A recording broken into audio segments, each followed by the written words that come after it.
ऐसी अक्षरे ऑडिओ अंक. कथा फॅन्टास्टिक. लेखन रत्नाकर मतकरी. निवेदन राजेश दामले. यार, आपण एक third class screenplay write आहोत. तुमच्या भाषेत पटकथा लेखक, फिल्मवाल्यांच्या भाषेत रायटर. सस्पेन्सवालं पिक्चर लिहिणं म्हणजे आपला एकदम बाये हात का खेळ. त्याचं काय, मुळात आपलं डोकं वाईट, सवयीनं काहीतरी सुचतंच. शिवाय इंग्लिश कादंबऱ्यांचं वाचन जबरदस्त. कधी त्यातलीच एखादी गोष्ट इकडून तिकडून बदलून खपवायची. बदल देखील स्वतःचे करायला नको. त्यासाठी प्रोड्युसरपासून सेकंड हिरोईनपर्यंत प्रत्येक जण आपापले वार करून मूळ स्टोरीचा खिमा करायला टपलेलाच असतो. आणि काय सांगू दोस्त, एखाद्या वेळी हा खिमा जुबिली देखील करून जातो. पिक्चर हिट गेलं की रायटरचा भाव वधारतो, नवी कॉन्ट्रॅक्ट्स मिळतात, पैसा मिळून जातो. तकदीर की बात. तर असे आपण third class writer. Third class आहोत म्हणून आज इंडस्ट्रीत टिकून आहोत. फर्स्ट क्लास कलावंत असतो तर फुटपाथवर पडलो असतो. मस्करी नाही, माझ्या ओळखीचे आहेत असले 4-2 मस्त कलंदर. आर्टिस्ट ग्रेट आहेत, आपण त्यांना मानतो. पण साला इंडस्ट्री भिकार फुल्या फुल्या आहे. या कलंदर कलावंतांना आपण पाव उसळीला पैसा दिलाय आणि त्यांनी सांगितलेल्या आयडियाज स्वतःच्या म्हणून खपवल्यात. अरे यार, इसको कहते है दुनिया. कधी कधी वाटतं की पाव उसळीला महाग व्हावं, पण तसं दर्द लावून लिहिता यायला हवं. मगर ही तर भैया एकेकाच्या किस्मत की बात आहे. चलताय. आपल्या नशिबात गाडी होती, दर्द नव्हती असं म्हणतो आणि सोडून देतो झालं. आपण काहीच मनाला लावून घेत. भाई, मनाला काही लावून घेऊन कोणी फिल्म इंडस्ट्रीत टिकलाय? पण राणीला एवढी अक्कल नाही. 1000 वेळा समजावून पाहिलं पण मानत नाही. वेडी माझ्यावर आशिक आहे, जीव तोडून मोहब्बत करते. मलाही ती आवडते, नाही असं नाही. अबे, जिच्या खूबसूरतीवर आणि लाजवाब ॲक्टिंगवर लाखो पब्लिक फिदा आहे, ती काय आपल्याला नको असेल? पण दिल की बात करायची ती देखील भेजा सांभाळून. येता जाता जमेल तेवढा चान्स आपण घेतो, पण पागलपणा करत नाही. कारण राणीच्या बाबतीतला पागलपणा भलताच महाग पडेल. का म्हणून काय विचारता? अहो, गोष्ट जगजाहीर आहे. राणीच्या बाबतीत खुद्द आमचे प्रोड्युसर नंदलालजी पागल आहेत. नंदलालजी, आम्ही त्यांना नुसतं लालजी म्हणतो. म्हणजे राजा माणूस. त्यानंच मला इंडस्ट्रीत आणलं, टिकवलं, मोठं केलं. वेळप्रसंगी पैशांची मदत केली. माणूस इंडस्ट्रीत पक्का पाय रोवून 2 स्टुडिओ मालकीचे, डिस्ट्रीब्युशन स्वतःचं, सस्पेन्स पिक्चर्सचा राजा समजला जातो. आणि असला हा मजबूत धंदेवाला मरतो कोणासाठी? तर त्या 1.5 दमडीच्या राणीसाठी. चला, इश्काचं लफडं अजब आहे. हा, आता तिला पण इंडस्ट्रीत काही कमी भाव नाही. पण आला तो कुणामुळं? तिला पुढं आणलं ते कुणी? काय राव कमाल करताय. अहो, लालजी ना आणि कुणी. आता तुम्हीच बघा, लालजीला पोरींची काही कमी आहे का? त्यानं नुसतीच चुटकी वाजवली तर राणीसारख्या 100 पोरी धावत येतील. पण हा माणूस राणीशिवाय कोणाकडे बघणार नाही, बाय स्वेअर. आणि ती म्हणजे जरा त्याची नजर इकडे तिकडे झाली की धावत येऊन पडलीच माझ्या गळ्यात. क्या बोलेगा. दिल का मामला हा असाच आढाटेढा. आता आपण काहीच मनावर घेत नाही, पण लालजीसारख्या माणसाच्या बाबतीत अशी फांदेबाजी करायची म्हणजे कसंसच वाटतं. मी त्याचा पगारी नोकर, पण माझ्यावर त्याचा इतका जीव. माझी कंपनी असल्याशिवाय पिणार नाही म्हणतो. पितो चिकार एकटाच, पण निदान असं म्हणतो. माणूस बाकी दिलवाला, अतिशय डोकेबाज, धंदा बरोबर कळणारा. तुमचं ते आर्ट बीटचं लफडं त्याला कळत नाही, पण त्याचं सस्पेन्स पिक्चर हिट गेल्याशिवाय राहत नाही. पण ओबडधोबड, जिभेचा सैल अंगानं जिथं तिथं सुटलेला असा हा माणूस कुठल्याच बाबतीत हळवा नाही, सेंटिमेंटल नाही. फक्त एक मजबुरी सोडून, राणी. आणि तिनं तरी त्याच्यापेक्षा माझ्यात असं काय जास्त पाहिलं? खूबसूरती, जवानी. चिकण्या हिरोंना इंडस्ट्रीत वाढ नाही. आणि जवानी, साला आपली जवानी राणी म्हणेल तेव्हा तिच्या सेवेत रुजू आहेच. आपलं एवढंच म्हणणं की तिनं फक्त जरा अक्कल हुशारीनं वागावं, लालजीची तब्येत सांभाळावी. नाहीतर उद्या मी फुटपाथवर आणि ती, तिचं काय होईल ते सांगवतच नाही. हेच हेच मी तिला सांगत होतो त्या दिवशी. आम्ही दोघं हॉटेल सनसेटच्या गच्चीवर बसलो होतो. माझ्या हातात व्हिस्कीचा ग्लास होता आणि राणी लाडात येऊन माझ्या मांडीवर बोटानं डिझाईन काढत होती. लालजी, लालजी, मला बिलकुल आवडत नाही तो माणूस. आय सिम्पली कांट स्टँड हिम. चौथीतून शाळा सोडून राणी सिनेमात आली, पण बोलताना मध्येच इंग्लिश. जशी काही एकदम फॉरेन रिटर्न. मी एकदा त्याला सांगून टाकणार आहे, तुझा माझा संबंध संपला. तुझा म्हणजे त्याचा. असला मूर्खपणा करू नकोस. एकदा तुझं त्याचं वाजलं की दुसरा कोणी प्रोड्युसर तुला उभं करणार नाही. अजून पुरं आयुष्य जायचंय. मग काय, मी मनाविरुद्ध त्याचे सगळे प्रेमाचे चाळे खपवून घेऊ आणि तुझ्यासाठी माझा जीव तडफडत असताना? उगाच मी लिहितोच असले डायलॉग मारू नकोस. खोटं वाटतं तुला. डार्लिंग, तुला माझी काहीच किंमत नाही. राणी खोटं खोटं रडायला लागली. रडताना राणी फार सुंदर दिसते, विशेषतः खोटं रडताना. मी तिला थोडा वेळ तसंच फुंदू दिलं आणि शांतपणे पीत राहिलो. आपल्या रडण्याचा माझ्यावर काहीच परिणाम होत नाही असं पाहून ती रडायची थांबली आणि आपल्या लो कट ब्लाऊजवरून पदर सावरत ती म्हणाली, काय बघतोस, चावट कुठला? तिचं लाजणं पाहिलं आणि ठरवलं, भाई एकदा सोक्ष मोक्ष लावून टाकायचा. आपण की लालजी? आपण लग्नच करून टाकू डार्लिंग, मग भानगड नको. लग्न? आपण? अगं, असलं काही केलं तर लालजी जीव घेईल, माझा किंवा तुझा, एखाद वेळी दोघांचाही. आयडिया. मग डार्लिंग, आपणच त्याचा जीव घेतला तर? काय? माझ्या हातातला ग्लास पडता पडता सावरला. Why don't we get rid of him? परदेशी भाषेत कुठलाही विचार भयंकर वाटत नाही. मी आजूबाजूला पाहिलं. सबंध टेरेसवर कुणीच नव्हतं. कुणी ऐकलं असण्याचा संभव नव्हता. सांग ना डार्लिंग, आपण लालजीचा मर्डर केला तर? एव्हाना विस्की माझ्या डोक्यात फिरू लागली होती. जे विचार सुचायला एरवी धैर्य नसतं, ते अशा वेळी एकदम स्वच्छ दिसायला लागले. लालजीचा खून. आपल्या अन्नदात्याला मारून टाकायचं. सोन्याची अंडी देणाऱ्या कोंबडीची मान मुरगळायची.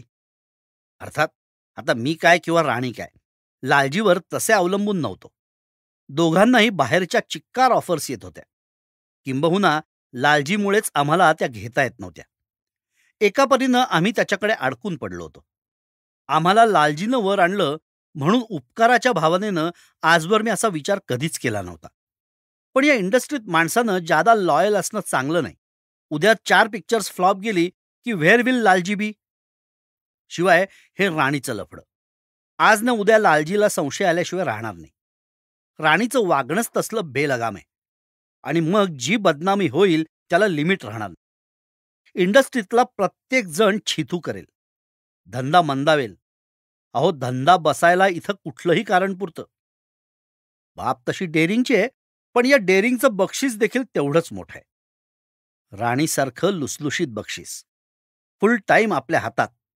म्हणजे ते 3 लाखांची लॉटरी लागणंच की.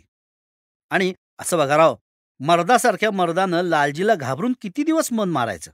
तेव्हा लालजीचा खून करायचा असं आम्ही दोघांनी ताबडतोब ठरवून टाकलं. करारावर सही म्हणून राणीनं मला तिथल्या तिथं रोख एक चुंबन दिलं. But how? खून कसा करायचा? माझ्यासारख्या सस्पेन्स स्टोरीज लिहिणाऱ्यानं सस्पेन्स किंग लालजीचा खून करायचा तर असा तसा फालतू चालणार नाही. दोघांच्या स्टँडर्डला शोभेलसा हवा. काय? तेव्हा आयडिया एकदम ग्रेट असायला हवी.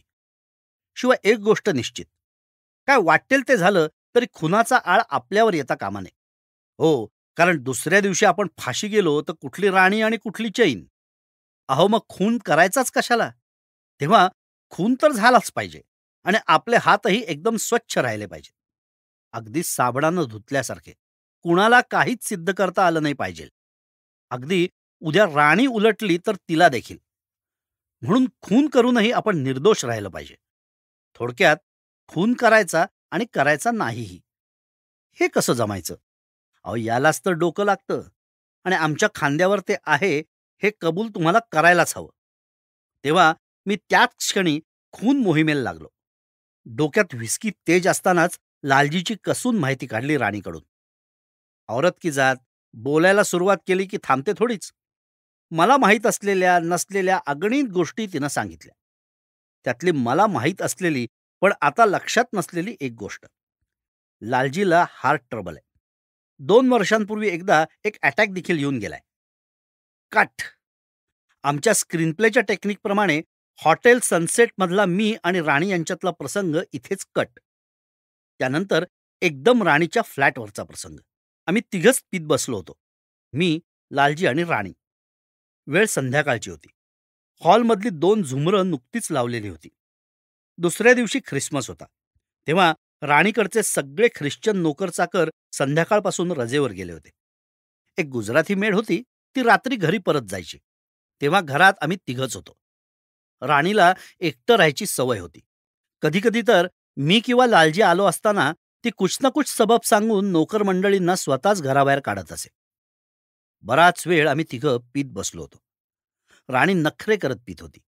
नको नको म्हणायची, पण अस्सल बेवडेबाज आवरत. माझ्या खालोखाल तिचं लिकरवर प्रेम. लालजी तर काय, त्याला कोणी स्कॉच विस्कीचा हौद बांधून दिला असता तर तो त्यात रात्रंदिवस माशासारखा पोहत राहिला असता. मी म्हणजे काय राव, म्हणजे आपल्याला तशी घ्यायला आवडते, पण तमाशा होणार नाही इतपत. शिवाय राणी बरोबर असताना कमी पितो, कारण 2 नशा एकत्र वाईट. Never mix your drinks. तेव्हा एकूण प्रोग्रॅम मजेत चालला होता. लालजी मोठमोठ्यानं बडबडत पीत होता. मध्येच राणीच्या कमरेला विळखा घालत होता आणि ती अंग चोरून घेत होती. साला अपना लेटेस्ट पिक्चर एकदम सेन्सेशन हो जाएगा, लालजी उत्साहानं सांगत होता. असला सस्पेन्स, एकदम ब्रेथ टेकिंग. आपण खुश आहोत साला रायटर तुझ्या स्टोरीवर. मी लावून आदाब अर्ज केला. असले सगळे नखरे आता मला जमायला लागलेत. आणि म्हटलं, पण लालजी, या पिक्चरची ॲडव्हर्टाइजमेंट पण तशीच सेन्सेशनल पाहिजे. राईट. लालजी किंचाळून माझ्या मांडीवर थाप मारत म्हणाला. You are perfectly right. Ad sensational पाहिजे. कसली देऊया? कसली देणार? नेहमीसारखाच माझा नुसत्या ब्रामधला फोटो देणार असाल. राणी मुद्दामच त्याला चिडवल्यासारखं बोलली. राणीची एक सवय वाईट आहे, पण पेक घेतला की ती एकदम उर्मटपणा करायला लागते. वेळ पडली तर ब्राश शिवाय देखील देऊ, थोडा दुखावून लालजी म्हणाला. पण तेवढ्यानं पुरं सेन्सेशन होणार नाही. काहीतरी स्टंट करायला हवा. सस्पेन्स पिक्चर आहे, सो सम प्रॅक्टिकल स्टंट. अजूनही कोणी केला नसेल असा. What do you mean? I mean what I say, Lalji ओरडला. नव्या कल्पनेनं आणि पोटात गेलेल्या व्हिस्कीनं त्याचा चेहरा एकदम उजळला होता. अरे नुसती ॲड तर काय कुणीही देईल. आपण प्रॅक्टिकल स्टंट करून दाखवायला पाहिजे. To advertise the film some actual crime. Actual crime? मी राणीकडे चमकून बघितलं. ती मजेत हसत होती. म्हणजे रिअल क्राईम नाही, पण क्राईमचा effect. Some stunt, some fun. Not exactly a crime, पण death, accident, anything will do. Only it should be sensational. आणि याच वेळी एक वाईट गोष्ट झाली. राणी माझ्याकडे बघून डोळे मिचकावताना लालजीला दिसली आणि कसा कोणास ठाऊक त्याचा एकदम तोल गेला. कदाचित पूर्वीपासून जो संशय त्याच्या मनात धुमसत होता तोच आता थोडीफार नशा चढल्यामुळे त्याच्या तोंडून बाहेर पडला असावा. तो राणीविषयी आणि माझ्याविषयी काय वाटेल ते बोलायला लागला. मी त्याचं बोलणं थट्टेवारी न्यायचा प्रयत्न केला, पण राणी मात्र त्याला चिडवतच राहिली. झालं, दोघांची शब्दाशब्दी वाढतच चालली. मी दोघांनाही आवरायचा प्रयत्न करायला लागलो, पण दोघांनाही पूर्ण नशा चढली होती. घरात कोणी नव्हतं म्हणून बरं, नाहीतर लालजीच्या त्या आरडाओरड्यामुळे सगळे जमा झाले असते. यार, मी तरी लालजीला कधीच इतका चिडलेला पाहिला नव्हता. असं वाटलं होतं की कुठल्याही क्षणी राग असह्य होऊन याचं काळीज फुटून जाईल. पण राणी थांबायला तयार नव्हती. त्याच्याविषयीचा तिचा सगळा तिरस्कार आज उफाळून आला होता. इतके दिवस मोठ्या प्रयत्नानं लपवलेलं सारं विष ती आज ओकून टाकत होती. नेहमीचा तिचा सुंदर चेहरा संतापानं विद्रूप दिसायला लागला होता. मग म्हणायचे काय तुला? I love him. I love our writer babu. सिनेमातल्या खलनायिकेसारखं हसत ती म्हणाली. आणि एवढं बोलून न थांबता तिनं माझ्या समोरच माझ्या गळ्यात हात टाकले आणि माझा एक सणसणीत किस घेतला. दिस वॉज टू मच. आजवर लालजीला कुणीच इतकं हलकेपणानं वागवलेलं नव्हतं.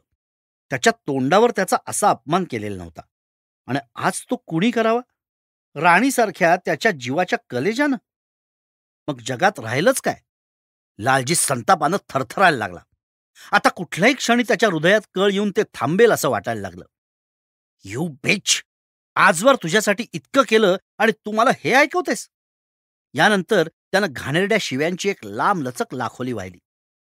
राणी पुन्हा एकदा अंगात आल्यासारखं हसली. आणि मग ते घडलं. मी ज्याची वाट पाहत होतो ते नव्हे, पण तितकंच, त्याहूनही भयंकर. लालजीनं राणीच्या अंगावर झेप घेतली आणि तिचा गळा दाबला. त्याला आवरायला मला वेळच मिळाला नाही. राणीचं शरीर एखाद्या कपड्यांच्या ढिगाऱ्यासारखं खाली कोसळलं. लालजीनं खुर्चीत अंग टाकलं होतं. त्याचा आवेश, संताप सारं काही झपाट्यानं ओसरायला लागलं होतं. मी पुढं होऊन राणीच्या अंगाला हात लावून पाहिला. ते थंडगार पडलं होतं. मला काही बोलावंच लागलं नाही. माझ्या चेहऱ्यावरूनच लालजी समजायचं ते समजला. आय किल्ड हर, तो मुसमुसत म्हणाला. मैंने अपने हातों से. त्याची व्हिस्की पार उतरली होती. मी त्याच्या पाठीवर थोपटल्यासारखं केलं. या संकटात मी त्याला एकटं सोडणार नव्हतो. साला मग इन्सानियत ती काय राहिली? लालजी माझा जवळचा माणूस होता. राणी देखील जवळचीच होती, पण आता ती जिवंत नव्हती. तेव्हा लालजीला मरू द्यायचं कारण नव्हतं. उलट वाचवायचा प्रयत्न करायला हवा होता. प्लॅन कसा उलटा सुलटा झाला होता. जी आज जिवंत राहायला हवी होती ती मेली होती आणि जो मरायला हवा होता तो जिवंत होता. राणीच्या मरणाचं मला दुःख झालं नाही असं नाही, पण ती वेळ दुःख करायची नव्हती. लालजीच्या हातून मर्डर घडला होता. तो झाकता येईल तेवढा झाकायला हवा होता. मी बाटल्या कपाटात टाकल्या. ग्लासेस सिंकमध्ये ठेवून नळ चालू केला. निदान आमच्या पार्टीचा तरी या मर्डरशी काही संबंध जोडला जायला नको होता.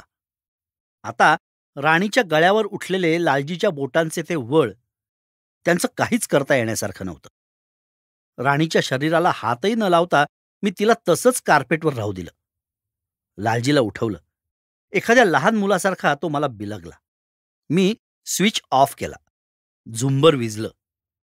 बिलकुल आवाज न करता आम्ही दोघं खाली आलो आणि गाडी चालू केली. मी तुझ्याबरोबर येतो.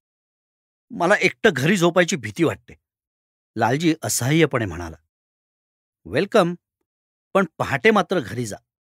काहीही नेहमीपेक्षा वेगळं झालं तर लोकांना संशय येईल. मी त्याला समजावलं आणि घरी घेऊन आलो. उद्या पोलीस इन्क्वायरी सुरू झाली तर काय काय सांगायचं याची आम्ही बारकाईनं दोघांनी उजळणी केली. अगदी लहान सहान डिटेलपर्यंत. म्हणजे आम्ही निघालो तेव्हा घड्याळात किती वाजले होते वगैरे इथपर्यंत. आपला सस्पेन्स रायटरचा भेजा इथं कामी आला होता. लालजीच्या त्या अवस्थेत त्याच्या डोक्यात कितपत शिरलं होतं कोणास ठाऊक, पण ठरवून ठेवणं आवश्यक होतं. पोलीस कधीही उठवायला आले असते. सगळं बोलून झाल्यावर मी लालजीला त्याचा बेड दाखवला आणि झोपायला गेलो. पहाटे मला लवकर जाग आली. मी लालजीला उठवलं. तो रात्रभर नीटसा झोपलाच नसावा. कसंबसं सगळं आवरलं आणि आम्ही बाहेर पडलो. फार गाजावाजा होऊ न देता लालजीला त्याच्या घरी पोचवायला हवं होतं. लालजीचा एक नोकर आउटहाऊसमध्ये झोपत असे. इतर नोकर रात्रीचे घरी जात.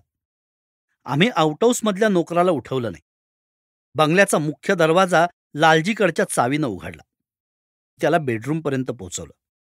दार उघडून लालजीनं बेडरूममध्ये पाऊल टाकलं, मात्र दोन्ही हात पसरून राणी हसत हसत समोर आली. एक दबलेली किंकाळी फोडून लालजी खाली कोसळला. इथं या हकीकतीचं मध्यंतर झालं. मी खाली वाकलो आणि लालजी जिवंत नसल्याची खात्री करून घेतली. लगेच डॉक्टरला फोन केला. अखेरीस आमचा प्लॅन यशस्वी ठरला होता. मेलेली राणी जिवंत झालेली पाहताच त्या धक्क्यानं त्याचं हृदय बंद पडलं होतं. मी राणीची पाठ थोपटली. आपण किती श्रेष्ठ दर्जाचा अभिनय करू शकतो हे तिनं दाखवून दिलं होतं. अर्थात हे केवळ सिनेमातल्या मरणाच्या अभिनयासारखं नव्हतं. इथं तिला मी मिळवून दिलेल्या गोळ्यांचाही उपयोग झाला होता.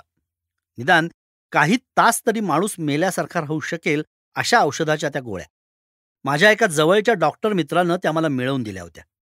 दुसऱ्या महायुद्धात शत्रूला चकवण्यासाठी हेर मंडळी त्या वापरत असत म्हणे. पण पार्टीमध्ये त्या जवळ बाळगून लालजीच्या नकळत गिळण्याचं कौशल्य तर राणीचंच स्वतःचं होतं. आणि नंतर लालजीच्या बंगल्याची स्वतःकडची चावी वापरून त्याच्या बेडरूममध्ये जाऊन बसण्याची आयडिया. एक प्लॅन मोठ्या हुशारीनं पार पडला होता. एकमेकांचं कौतुक करत आम्ही एकमेकांना बऱ्याच वेळा मिठ्या मारल्या. आता राणीची मिठी नेहमी माझ्यासाठीच, एकट्या माझ्यासाठीच असणार होती या कल्पनेनं मला धन्यता वाटली. पण हे सगळं फार थोडा वेळ चाललं. मग डॉक्टर आले, पोलीस आले, इंडस्ट्रीतले लोक जमा झाले, एकच गोंधळ उडाला. लोकांसमोर राणीनं अभिनयाची कमाल केली. पुन्हा पुन्हा लालजीच्या देहावर पडली काय, डोकं आपटून घेतलं काय, 4-4 लोकांना न जुमानता अनावर झाली काय. हमने तो साला मान लिया. 3-4 तासात लालजीची प्रेतयात्रा निघाली. इंडस्ट्रीतले लहान थोर सगळे प्रेतयात्रेला जॉईन झाले होते, अगदी टॉप स्टार पासून ते एक्स्ट्रापर्यंत. शिवाय प्रेस रिपोर्टर, स्टुडिओतले मजूर सुद्धा.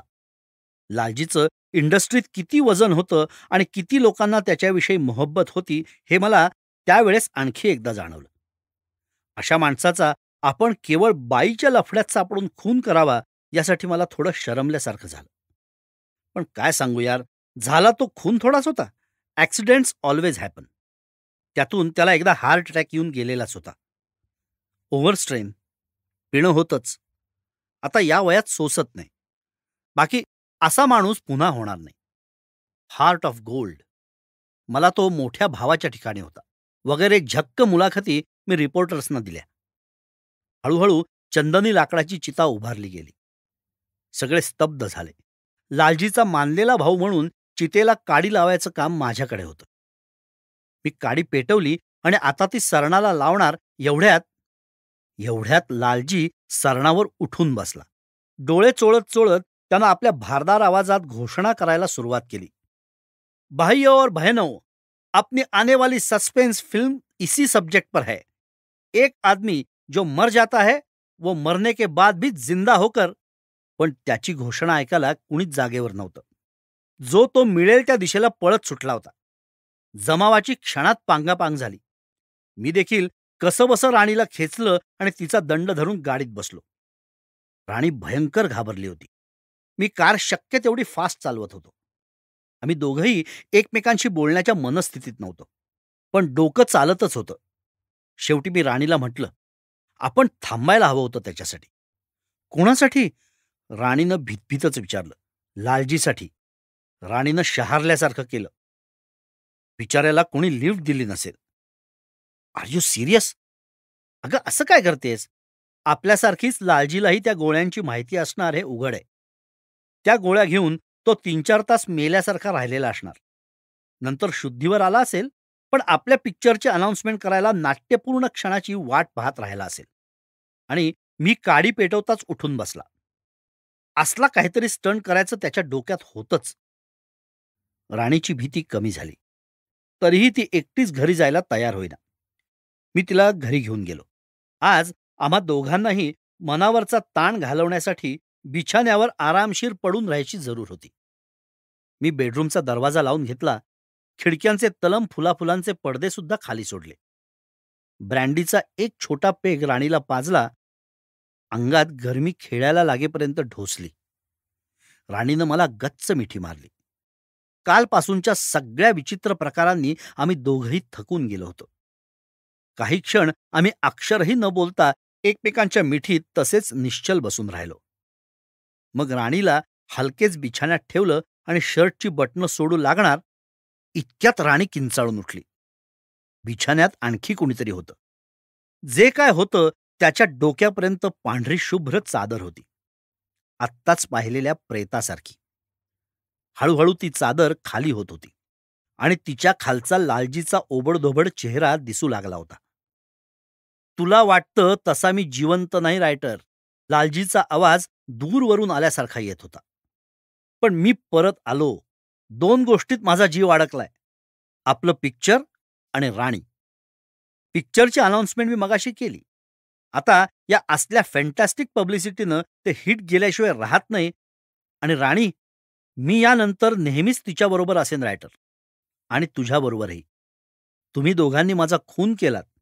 आता मी तुम्हा दोघांना सोडणार नाही. पांढऱ्या चादरीत गुंडाळलेला तो काळा कभिन्न चेहरा आम्हा दोघांच्या दिशेनं येऊ लागला. मी राणीची किंकाळी ऐकली आणि माझ्या डोळ्यापुढं काळोख पसरला. काय राव, आहे की नाही स्टोरी फॅन्टॅस्टिक? कोण म्हणतं आम्हा सिनेमावाल्यांना ओरिजिनल स्टोरी सुचत नाहीत म्हणून? आता उद्याच ही गोष्ट लालजीच्या कानावर घालतो. तिचा खिमा कसा करायचा हे त्याला चांगलं ठाऊक आहे.